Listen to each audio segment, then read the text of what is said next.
And The Princess and the Pea, Chapters 1. In a land far, far away there was a glorious kingdom. In the kingdom stood a great castle, and inside the castle lived a handsome prince. The prince was sad. He longed for a true princess to share his castle and kingdom, but he could not find one.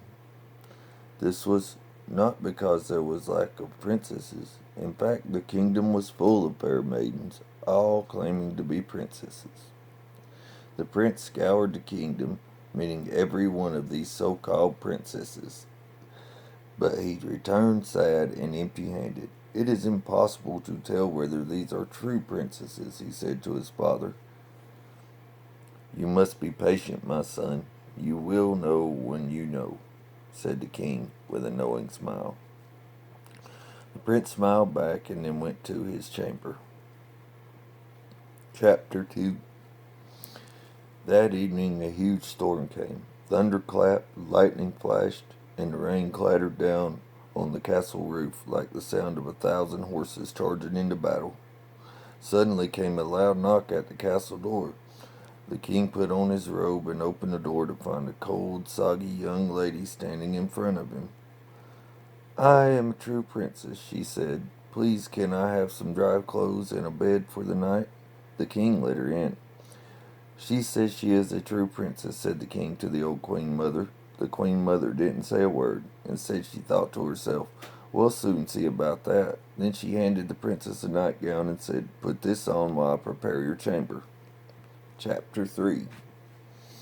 The queen mother began preparing the chamber, but in a very peculiar way. First she took the covers, sheets, and mattress off the bed. Then she placed a single garden pea on the bedstead.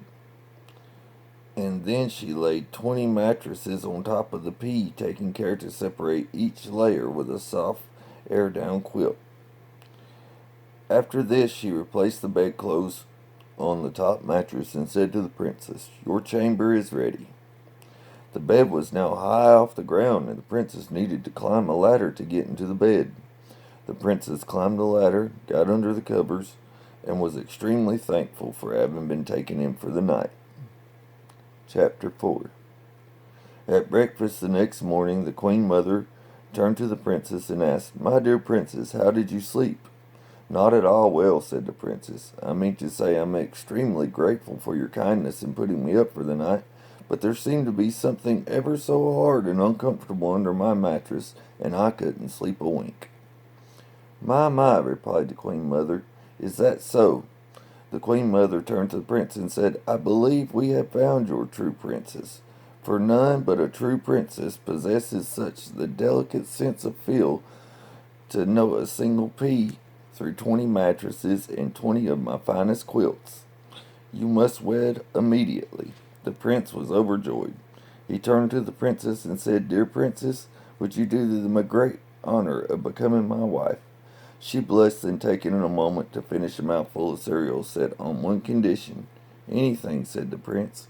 She looked back at the prince with a cheeky grin and said, "You promise, dear prince, from this day forward, that any pea that should enter this castle is simply for eating and not for sleeping upon." The prince looked back at her, chuckled, and said, "I promise." The end.